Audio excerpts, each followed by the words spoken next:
Spencer, thank you very much for being on my show today. You, for those of our audience that don't know, which might be a few, you are a speaker. Anyone that doesn't know me? You're obviously an entrepreneur, speaker, social media influencer, best-selling author, and sales expert. And you've had the opportunity to sit down with names like Gary Vaynerchuk, Tony Robbins, Tai Lopez, and Grant Cardone, which is amazing. So pleased to have you here today, and I'm looking forward to kind of picking your brains on sales and Dubai and wherever the conversation goes. Thank you very much for having me. What's your story?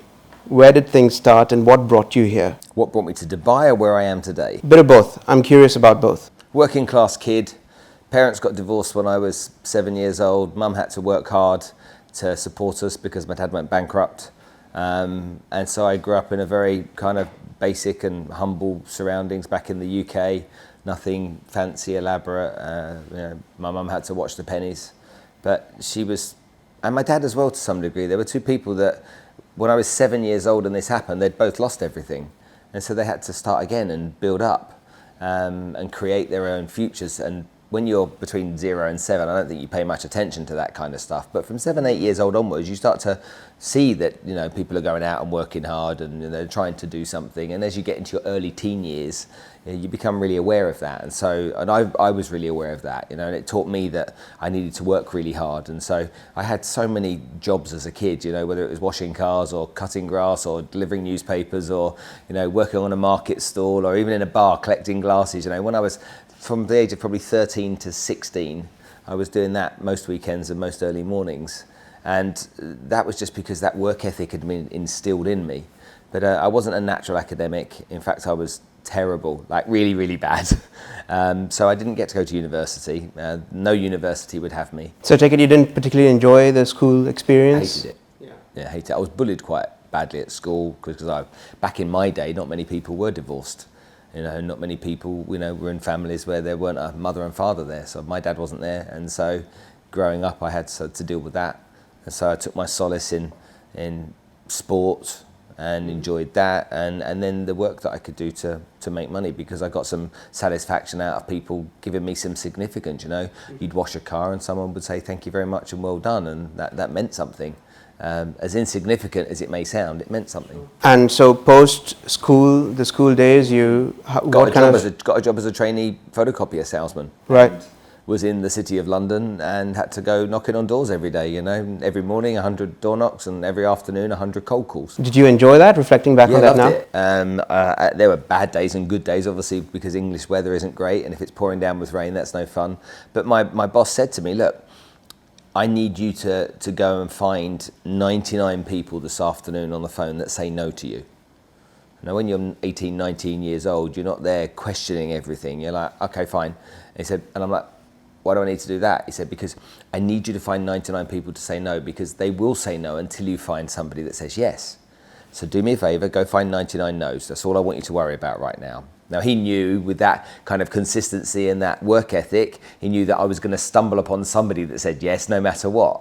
Yeah. And what happened is that somebody said yes, but then I saw that those 99 calls and those 99 rejections were part of getting a yes, as opposed to many salespeople that don't like doing that because they fear the rejection and it grates on them and they then become terrified of the phone.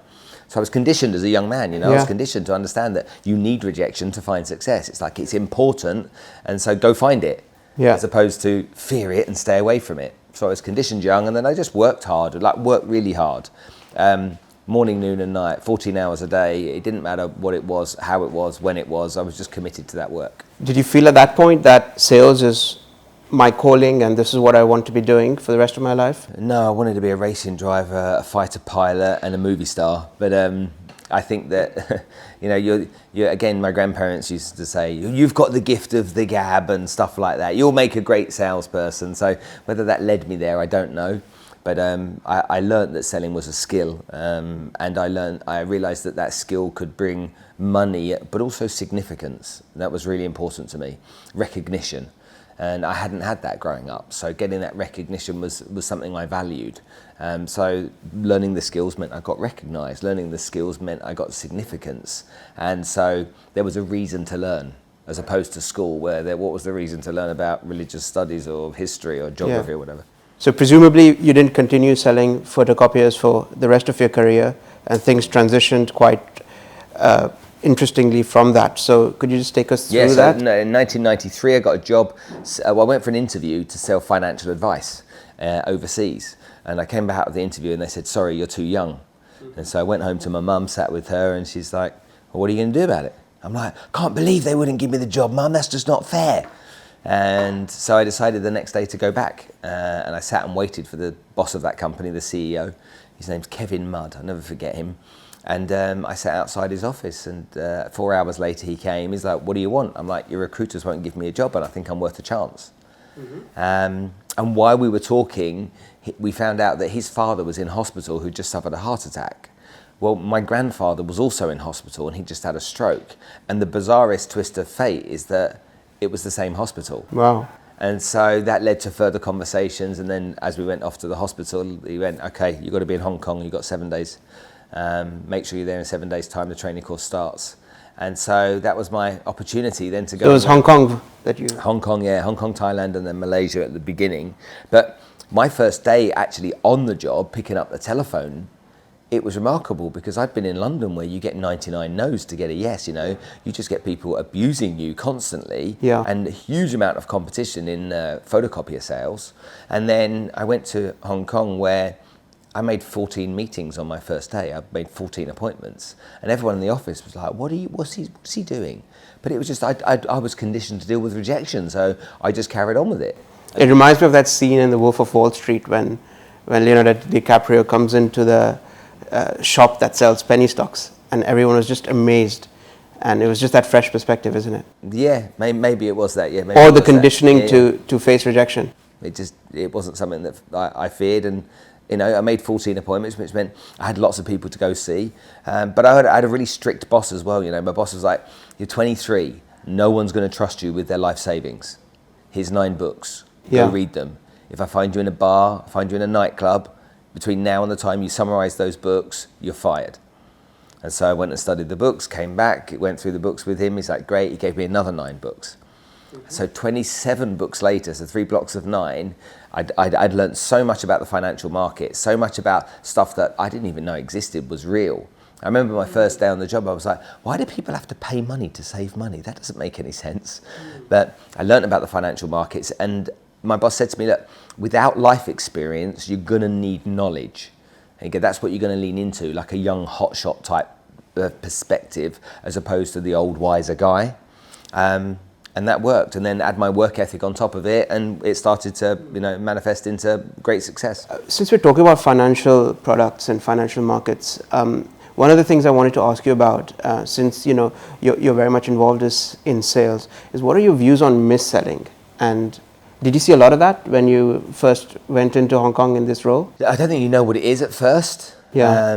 But it doesn't matter what industry you're in, there's always good and bad people. And I think that there's, you know, mis-selling takes place in all industries. And I think that a lot of companies kind of like jump on the bandwagon about mis-selling being a bad thing. But, you know, financial services, the worst place for mis-selling that takes place in financial services, in the financial advisory area or the bank assurance area, is banks. Banks are the world's worst. And the fingers are pointed at financial advisors and insurance brokers, but the banks are hands down the worst by a long way, because they rely on the fact that people trust the brand of the bank and just do what the bank advises rather than doing the right thing. And whether that's a big conglomerate like Citibank or a smaller Middle East-based bank, I've seen exactly the same. Our entrepreneurs that are watching who are worried about this happening in their organizations, what advice would you give them to curtail or control or just, you know, stop mis-selling from happening within their companies? Really strong compliance. You need really strong compliance. If you pay someone commission only, okay, you are going to encourage some people to put their own objective before anybody else. Just out of sheer desperation, really. Desperation, emergency, whatever it might be. Ego, you don't know what it is. Image. So you'll find that happens. So you have to have really strong compliance. And all of the companies that suffer with mis-selling issues here, insurance brokers, financial advisors, because their compliance is weak. That's what it really is. Because if the compliance was strong, if every client or prospective client, when they applied, okay, got a phone call. Okay, that phone call was recorded and every single part of the information was collected. They then had to sign further documentation. They were then invited to an interview with the boss of the company, then or a compliance officer. Then you'd avoid these problems. It's just because companies are lazy and don't want to spend the money on doing that properly. But presumably, what you're also kind of, what I can kind of get as a connotation from this is that the compensation structure, if commission only, also encourages mis-selling. Would you agree with that? And so would you suggest? The compensation structure encourages mis-selling if you employ the wrong people. And whether it's the real estate industry, whether it's the insurance broking industry, the financial services industry here in Dubai, there's a lot of people that really shouldn't be in the industry. They just shouldn't be in the industry. I have this one rule in my life, if you wouldn't sell it to your mum, you shouldn't sell it to anyone. And if you say that before you sell anything to anyone, then you'll consider that person, because I know for a fact, is your mum alive? Yes. Okay, if your mum was missold by somebody or somebody tried to stitch her up, you'd be furious with that person. Absolutely. I'd smash their face in. So take that code of ethics. If you wouldn't sell it to your mum, then you probably shouldn't sell it to anyone. That's a great line. I'm going to use that. Yeah, what brought you to Dubai in the end? So I had lived in many countries building a business called Davia, and we bought a company called PIC here. And when we bought the company, there's myself, Nigel Green, the CEO, and Simon Pratt, the other director of the business. And Simon was in Hong Kong, Nigel was in Malta at head office, and I was in Holland, out of Amsterdam. And I decided that I'd take the challenge buying after we bought this kind of failing business and see what we could do with it. No one had really done so well with Western expats in the Middle East in the past. It was an unusual environment. And so buying that business then gave us an opportunity to grow something, and it grew like crazy. This is when, roughly? 2005. Right. So it's interesting that, looking at your content, I would have thought your background would have been in real estate, but you've actually been a financial services man. So at the moment, is it by design that all your work is more leaning towards real estate, or it just happened? The real estate industry is hell-bent on generating leads. And whether that's from classifieds, from Bayouts and property finders, or whether it's some other form of lead gen, they're focused on lead gen, but they're not focused on credibility. And lots of companies out there, whether that's cold calling, whether that's mail shots, email blasts, or whatever it is, are busy trying to generate leads, but they're not focused on value. And the world changed. People used to be sold to, now they want to buy. So you can't try and sell them, you've got to give them value first. So rather than to tell everybody that that's how it worked, I decided to prove it by going out there and producing valuable content and asking nothing of anybody. Literally just producing content and asking nothing. And as time went by, over the first 6 months, nothing. The second 6 months... Was this you working as a real estate broker? No. No, just social media content. Social media content for real estate people? No. Nothing to do with real estate. Right. Nothing. I'm not a real estate guy. Okay, right. So it's nothing to do with real estate. Okay. And what started to happen is, because the real estate industry seems to employ some of the worst people that are out there in terms of their skills and qualifications, what happened is the real estate companies started to contact me and say, look, we see what you do online, can you come and train our staff? And that's how the journey with real estate companies started. And once you deal with one real estate company, and then again on social media, the social media video content shows that I'm in a real estate brokerage, then other real estate companies start to approach you. And although real estate companies aren't everything that I do, they probably form 40% of what I do. What you were doing at that point was getting the agents to build their personal brands, or was it companies to build their own brands on social media? Because the latter is quite hard to do, isn't it? No, I think it's all easy to do. I don't think any of it's like splitting an atom or putting a rocket ship on Mars. Sure. I don't think it's difficult. Most of it is, can they be bothered? And so, have you got the determination to continue doing it? I don't think it's difficult, But what I wanted to do was to teach people how to sell. Something happened to me when I was really young. I'm in a bar, I meet a girl, and I'm chatting to this beautiful girl, and she's a receptionist in a law firm, and she's telling me about her job and all this kind of stuff. And I spent ages trying to woo her. And then she said to me, what do you do? And I said, I'm an office equipment salesperson. And she went, why did I have to meet a sales guy? Yeah. Surely she wanted to meet an investment banker or a lawyer or something, but she met me. And it put a chip on my shoulder. And that's because I believe that salespeople really need to be given some respect. Yeah. All right. In business, there's architects, lawyers, accountants, operations managers, HR officers, logistics managers that all look down their nose at salespeople. Yeah. But all of these people wouldn't have jobs unless the salespeople brought the revenue through the door. The salespeople have emotional highs and lows to deal with on an hourly sometimes basis, not monthly basis. And because of those highs and lows, they need to be given some respect. And so I went on a mission trying to teach salespeople how to be professional. Most companies don't train their staff properly.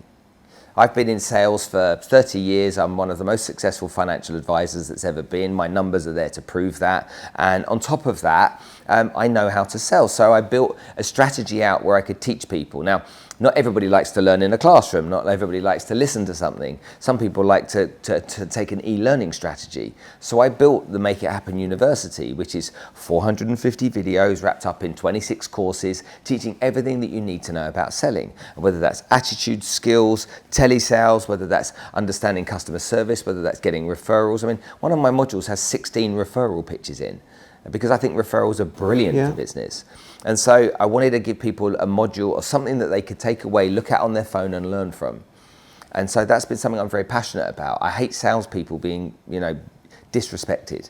And the flip side to that is though lots of companies just employ any old person, what's your name, what's your date of birth, we'll give you a go. And I find that frustrating too. But I think that every employer has a responsibility to train their staff to be good at what they do.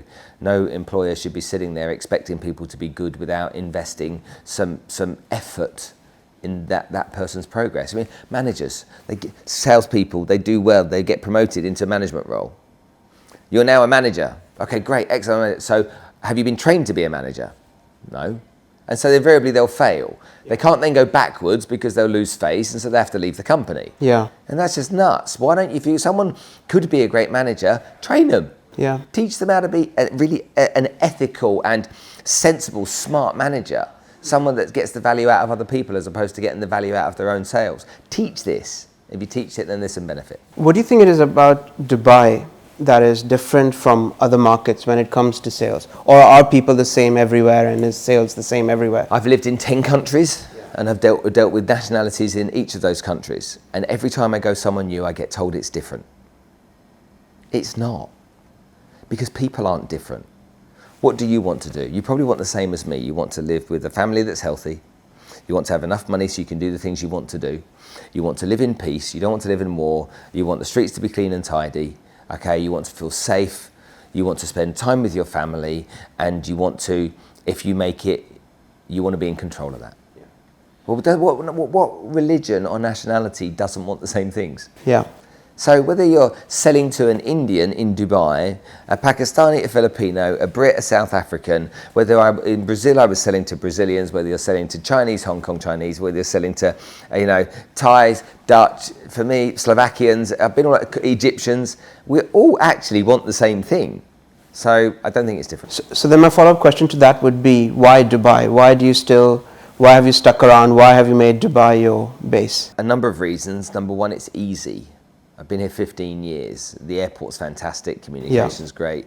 There's advantages from a tax point of view, but also I don't ever think you're beneficial. The benefits, outweigh living somewhere else from a tax point of view because it's a very expensive place to live. So I think it's 6 2/3 or half a dozen of one.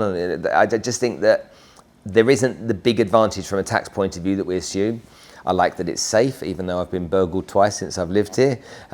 Do you have home insurance? Of course I do. 5% penetration. It's crazy. And wills as well. Amount of people that don't have a will. Nuts, nuts. Yeah. Absolutely nuts. Assets here, no will. Okay, to me it's insane. But I think it's an easy place to live. And also, I like the whole idea around cultures. I like the fact that there is lots of different cultures. What I hate is the different people going into the little groups. You go into a company, the Indians will be with the Indians, the Filipinos with the Filipinos. I hate that because, again, the more time we spend integrating with each other, the better our relationships will be and understandings will be. And probably we'll get more out of life because of it. Circling back to sales and sales training, can sales really be taught? or is it in you and then it can be nurtured and coached? Some of the best salespeople I've ever met are extreme introverts. I don't think that sales is something you're born with. Okay, are you born with a personality and characteristics? Yes, but I think that sales is a skill and it can be learned. If you really want to be a great salesperson, you can. If you really want to be a great lawyer, you can. It's about how much you want it. The problem is lots of people go into sales thinking it's the way to a fast buck. Yeah. And it's not. You know, it's a craft. You have to do an apprenticeship. You know, you can't join the sales industry of selling anything and be good straight away. There's a learning experience to go through. So it's product as well as learning how to sell. And I hate everybody that says it, you know, and if people on your show have said it, I think they're so wrong. Salespeople aren't born, okay? I believe maybe entrepreneurs might be born, okay, but I don't think salespeople are. I think there's just too many examples of really great salespeople that have had to learn how to be them. And there's loads of examples of people that should be awesome at sales that aren't. And selling to me is about asking great questions and having a really strong work ethic.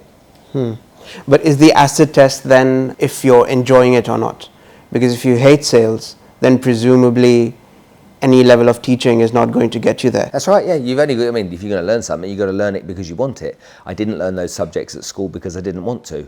I learned about the financial markets when I was 23 years old because I could see there being a benefit to it.